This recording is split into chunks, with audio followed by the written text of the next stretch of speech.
आइए, बहुत बहुत स्वागत है संस्कार एकेडमी के इस लेक्चर सीरीज में।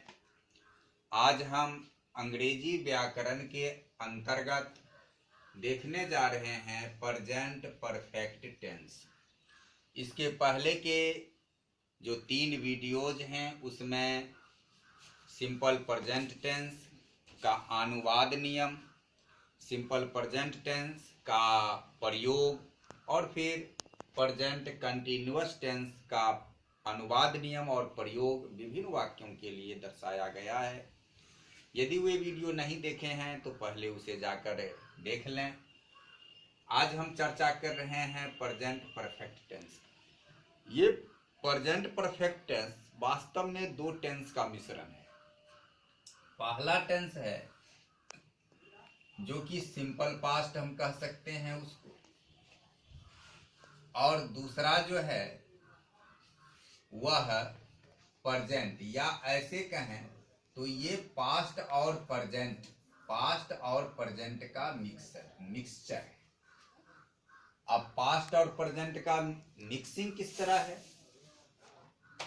इसमें जो कार्य व्यापार होगा, जो एक्टिविटीज होगी, वह एक्टिविटीज पास्ट टेंस का होता है, लेकिन उसका प्रभाव, उसका इफेक्ट वर्तमान काल में कायम रहता है।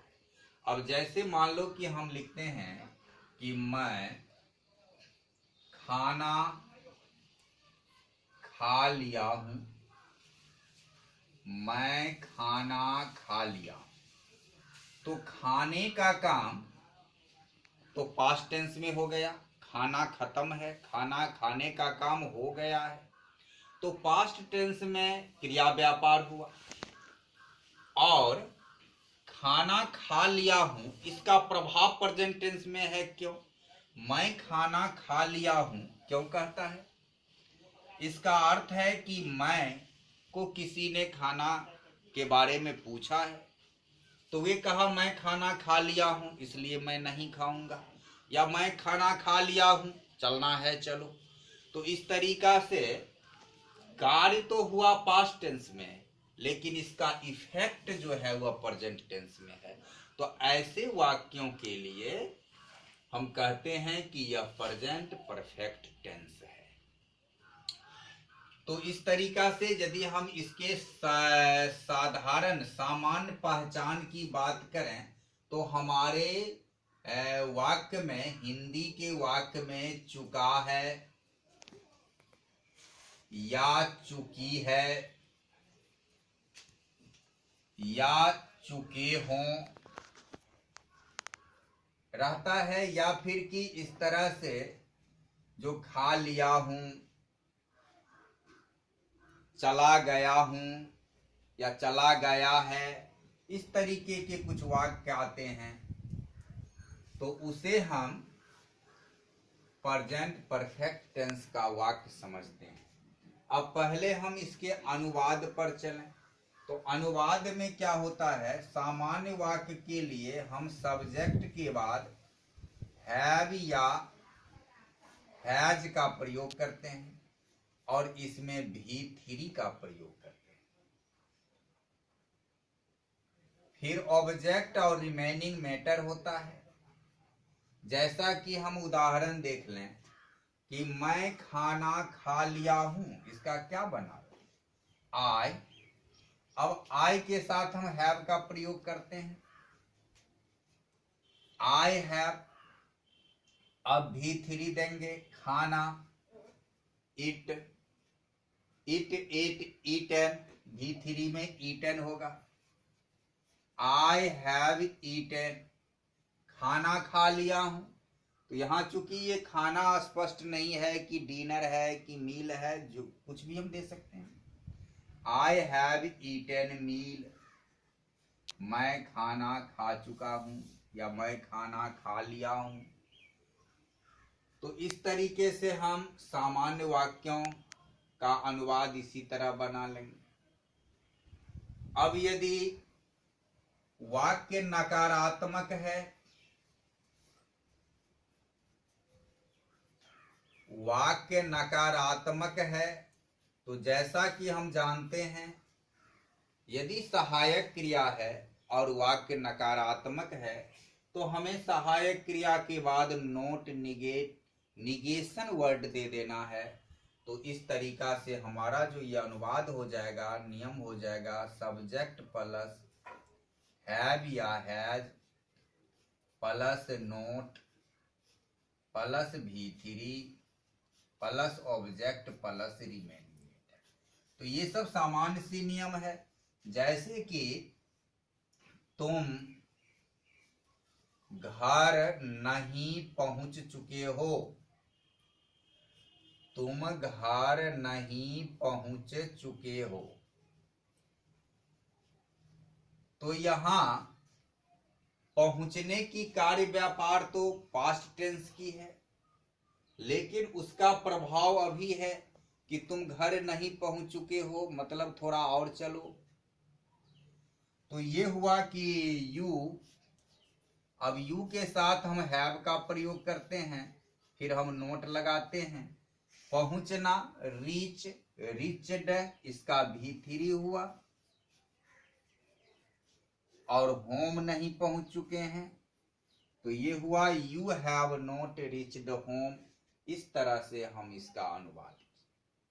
अब इसके आगे यदि वाक्य प्रश्नात्मक है, निगेटिव वाक्य है, यदि वाक्य प्रश्नात्मक है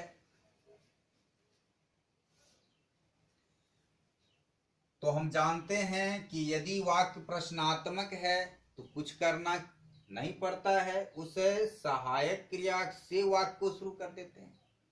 तो सहायक क्रिया से वाक्य को शुरू करने पर हमारा कंस्ट्रक्शन का जो ये फॉर्मूला बनेगा वह इस सहायक क्रिया हैव या हैज को ही पहले हम कर देंगे, फिर हम सब्जेक्ट दे देंगे और फिर V3 का प्रयोग होगा, ऑब्जेक्ट होगा, जो बातें शेष बचेगी रिमेनिंग मैटर होगा और इसमें फुल स्टॉप के जगह इंट्रोगेशन मार्क प्रश्नवाचक चिन्ह होगा। जैसे क्या तुम पत्र लिख लिए हो, क्या तुम पत्र लिख लिए हो, प्रश्न करता है।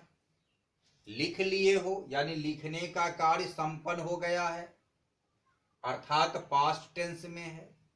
लेकिन यहां एक प्रभाव है कि यदि तुम प्रश्न पत्र लिख लिए हो तो मुझे दो, या प्रश्न ये पत्र लिख लिए हो तो फिर इसे अमुक जगह दे आओ।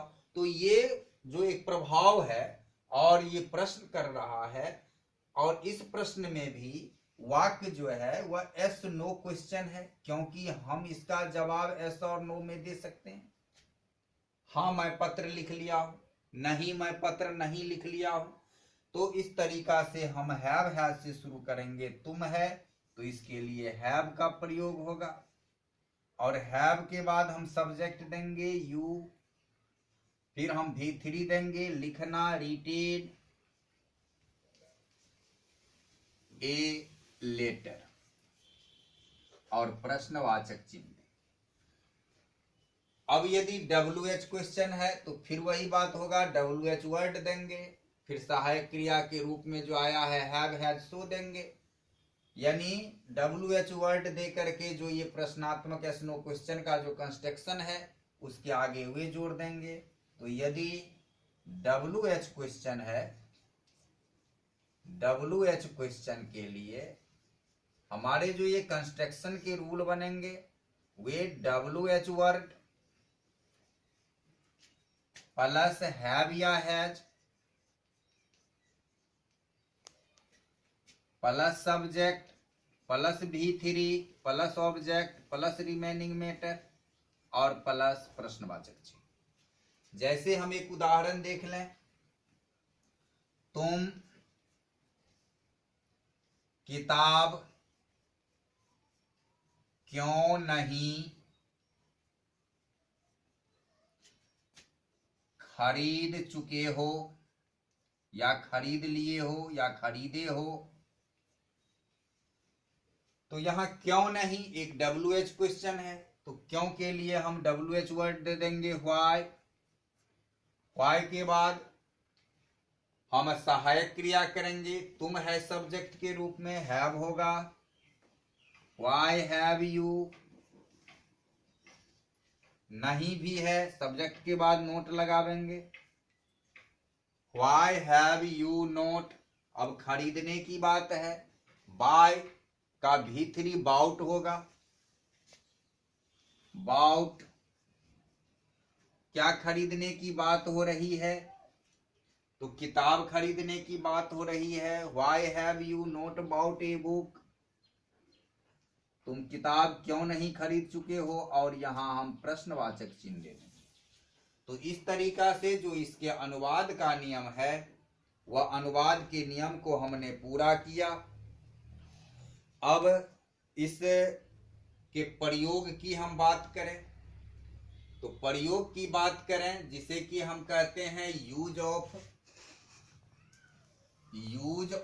Present perfect tense. Use of present perfect tense, तो पहला यूज तो हमने इसी में देख लिया कि यदि कार्य व्यापार पास्ट टेंस में हो रहा हो लेकिन उसका प्रभाव वर्तमान काल में भी उपस्थित हो, तो ऐसे वाक्यों में या ऐसे कार्य व्यापार में हम प्रेजेंट परफेक्ट टेंस का यूज करते हैं, प्रयोग करते हैं। अब इसमें दूसरी जो समझने की बात है, वह दूसरी समझने की बात यह है कि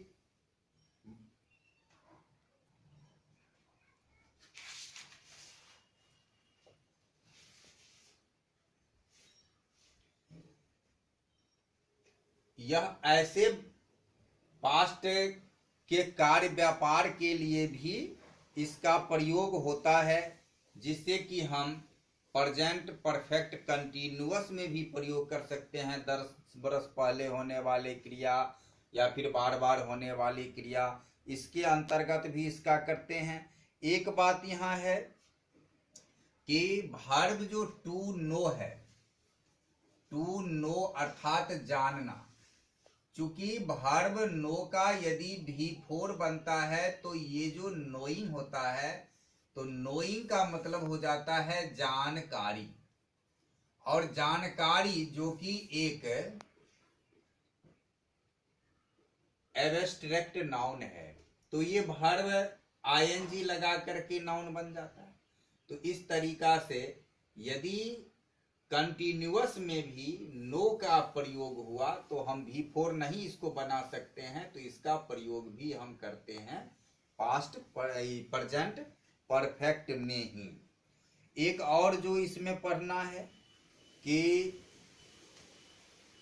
इस टेंस में एगो का प्रयोग, एगो माने पहले, एगो का अर्थ होता है पूर्व, या कि फिर भूतकालिक समय सूचक शब्द, भूतकालिक समय सूचक शब्द, भूतकालिक समय सूचक शब्द जैसे कि एस्टरडे, एस्टरडे, या फिर लास्ट डे या लास्ट वीक, ये सब जो भूतकालिक समय सूचक शब्द है, इसका प्रयोग प्रेजेंट परफेक्ट टेंस में कभी नहीं होता है। जैसे यदि हम कहते हैं he has come yesterday, he has come yesterday, वह कल आ चुका है, तो हमारा ये वाक्य गलत हो जाएगा, क्योंकि प्रेजेंट परफेक्ट टेंस ऐसे कार्य व्यापार पर विचार करता है जो हुआ तो पास्ट में है लेकिन उसका प्रभाव प्रेजेंट में कायम रहता है। लेकिन यहाँ यदि हम एस्टरडे शब्द का प्रयोग कर दें, लास्ट नाइट का प्रयोग कर दें, last week, last month, last year, ऐसे कुछ शब्द का प्रयोग कर दें तो उसका इफेक्ट प्रेजेंट में समाप्त हो जाता है।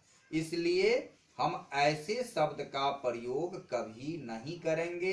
तो इसका क्या होगा, इसका जो अनुवाद होगा, यदि हमें एस्टरडे देना है तब हम इसे फिर सिंपल पास्ट में लेकर के जाएंगे और ही केम एस्टरडे, ऐसा इसका वाक्य होगा।